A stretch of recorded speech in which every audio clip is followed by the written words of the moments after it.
ปาโทขบวนผ้าป่านำเงินไปจ้างครูภาษาอังกฤษแห่ขบวนแบบนี้บ่แตกต่างจากงานวัดเลยมีทั้งรถแห่มีทั้งขบวนผ้าป่ามีทั้งมวลชนแห่ตั้งแต่หน้าโรงเรียนจนไปฮอดตึกม่องทำการแสดงมื้อนี้สบายดี FC แฟนคลับทุกท่านมาพบมาพ้อกันอีกแล้วคลิปนี้โดยเฉพาะ FC แฟนคลับของน้องธิดาลาวลูกสาวของพ่อแม่นั่นเองเนาะมาพบพ่อกันคลิปนี้ก็เอาซาค่อยคำยามแรงไปเลย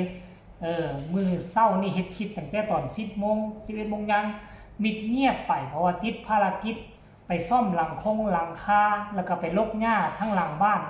สำเร็จเสร็จสิ้นเป็นที่เงียบห้อยแล้ว FC เนาะจึงได้มาพบมาพ่อกับพ่อแม่ในคลิปนี้อีกคลิปนึงก็แล้วกันจะพาทุกคนไปติดตามทีมงานบ้านศรีวิไลได้นำมาลัยท่านผู้ชมได้นำมาลัย 20,000 กว่าคะแนนมีจุดประสงค์เพื่อจะมอบให้โรงเรียนจ้างครูภาษาอังกฤษ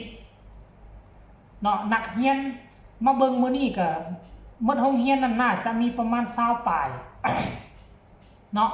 ประมาณ20 ปลายกว่าคนเพราะมันเป็นโรงเรียนน้อยๆเนาะโรงเรียนประจำหมู่บ้านนะท่านผู้ชมเนาะโรงเรียนประจำชุมชนประจำหมู่บ้าน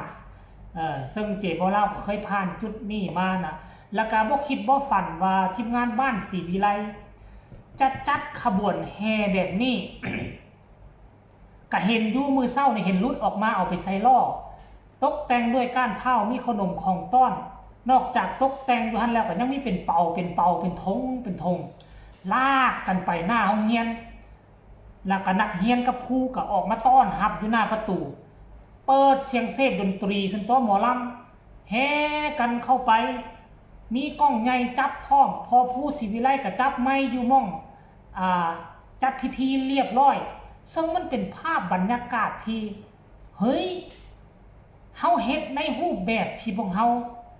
เนาะกำลังของพวกเฮาเฮ็ดได้ซ้ำนี่เฮาก็เฮ็ดซ้ำนี่มันอาจจะยิ่งใหญ่สำหรับกลุ่มพวกเฮาแต่อาจจะบ่ยิ่งใหญ่สำหรับกลุ่มคนอื่นกลุ่มที่เขามีเงินมีคำกลุ่มที่เขามีรถแห่คันใหญ่ๆแท้ๆเนาะอันนี้บอกไปเปรียบเทียบใช่กันแต่ว่าในกำลังที่พวกเขามี FC แฟนคลับกับหมู่บ้านศรีวิไลซัมนี่ก็ถือว่าสุดยอดแล้วสร้างความสนุกสนานให้กับน้องๆปกติแล้วเห็นบ่นักเรียนก็น้อยครูบาอาจารย์ก็น้อยคันท่าบ่มีกิจกรรมของบ้านศรีวิไลแต่ละมื้อกับน้องๆก็สิง่วมสิเหงาจะเศร้าจะมองอยู่ยังโชคดีที่มีธิดาลาวซึ่งเป็นนักร้องคอยสร้างเสียงหัวเราะสร้างสีสันถ่ายคลิปถ่ายทอดมาให้ทุกคนได้เห็นน้ำกันนั่นเองท่านผู้ชมรายละเอียดให้ทุกคนไปชมคลิปแล้วนี่แห่ผ้าป่าสามัคคีเข้าไปที่โรงเรียนบ้านเกิ้งขอบใจย้ายอรุณเดอร์อันนี้น้องๆนักเรียนมาแล้วค่ะกับผู้ปกครองน้องเล่าค่ะ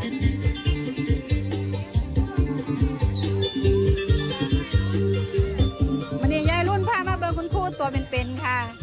อันนี้คุณครูรักค่ะอันนี้คือท่านผอ.นะคะนี่นะคะตัวเป็นๆค่ะที่มันไปออกซื้อตังโอ้บักหลายเลยล่ะค่ะตรงนี้มันเกิงด่างแห้งวันนี้ยายรุ่นพามาเบิ่งเราเด้อค่ะพี่น้องเด้ออันนี้คือน้องๆนักเรียนไม่เป็นไรเราตรงใจกันแล้วพอป้าสาวนักเรียนนะสวัสดีค่ะป้านี่หล่ะยุ่งมอใดลูกม.4 จ้า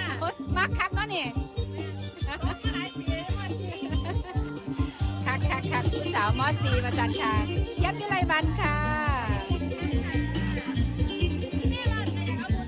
ใส่แม่รันกับมาโอ้ยตกวันตัวไหนมาแล้วเด้อพี่น้องเด้อวันนี้เขามาหอนโรงเรียนแล้วค่ะอันนี้กำลังไลฟ์สดอยู่ลูกรู้สวัสดีค่ะทักทายได้เป็นสวัสดีค่ะข้างหน้าสินี่นะคะพี่น้องเด้อนี่คือกองผ้าป่าเฮานักเรียนกับประเด็นหลายนะคะอันนี้คือท่านอะไรนะคะเงินเอื้อนว่ายังไงค่ะของเทศบาลเฮาเอื้อนว่าเทศบาลตำบลค่ะอันนี้คือท่านพันงาวุฒิสุพงศ์ค่ะเทศบาลตำบลค่ะวันนี้เพิ่นก็มารวม ร้อมน้ำกันค่ะเอ้าม้อใดเนี่ยอีหลาอยู่ม้อใดลูกม้อแปดเนี่ยม้อแปดมันไม่ออกซ้ำสันหลายเพี้ยอยู่ม้อแปดเนี่ยมันก็ไม่ออกอันนี้คือยายสีตึงนะคะพี่น้องสีตึงมันในมันในหมัดของนักเรียนค่ะโอ้ย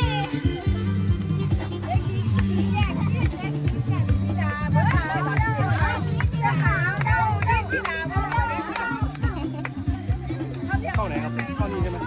เขานี้เป็นราคาเขาหุ้นนี่แหละเขาหุ้นนี่แหละใช่บัดนี้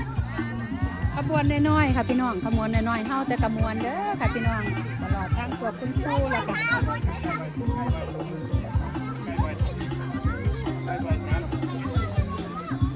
อย่าเพิ่งวิ่งออกไปสิลูกตามขบวนลูกตามขบวนมา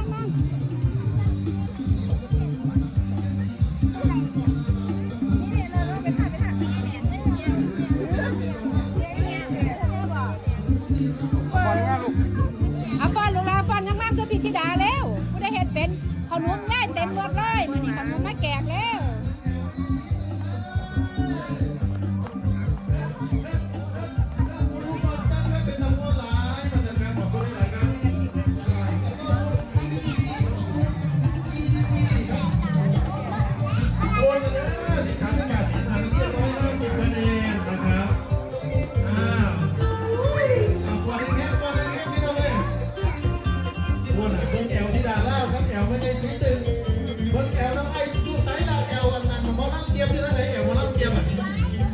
ลันเชียนท่าทายเกียร์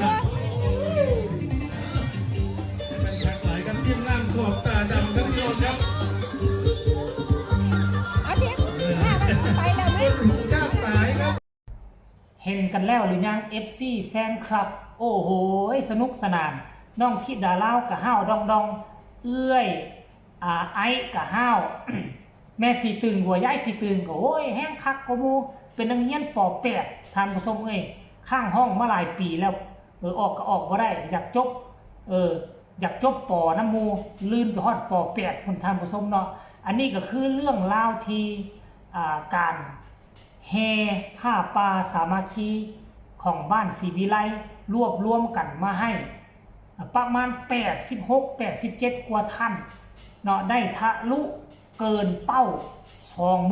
27,000 กว่าคะแนนอันนี้ก็ถือว่าเป็นการร่วมไม้ร่วมมือครั้งแรกก็ถือว่าเป็นครั้งแรกในครั้งที่2ครั้งที่3เนาะพอผู้ศรีวิไลเคยเฮ็ดลักษณะแบบนี้ซื้อโต๊ะซื้อตังไปให้โรงเรียนเนาะก็มีมาแล้วก็ครั้งนี้ก็ถือว่าเป็นอีกครั้งหนึ่งแต่ว่าเป็นครั้งที่ยิ่งใหญ่กว่าครั้งที่ผ่านมานั่นเองท่านผู้ชมเอาสำหรับคลิปนี้ก็เอามาฝากเอามาต้อนกันเพียงซ้ำนี้แล้ว FC แฟนคลับผู้ที่สนับสนุนโอนเป็นยอดมาไล่มาเห็นแล้วก็ให้กดไลค์กดแชร์แสดงคำคิดคำเห็นมาได้ทางใต้คอมเมนต์กันแล้วกันเด้อที่สำคัญอย่ากดข้ามโฆษณาเบิ่งให้แน่จักเล็กจักน้อยเอาเพราะว่าลายใหญ่ห้างพ่อกับไม้ในคลิปหน้าลาทานผู้ชมไปก่อนสบายดี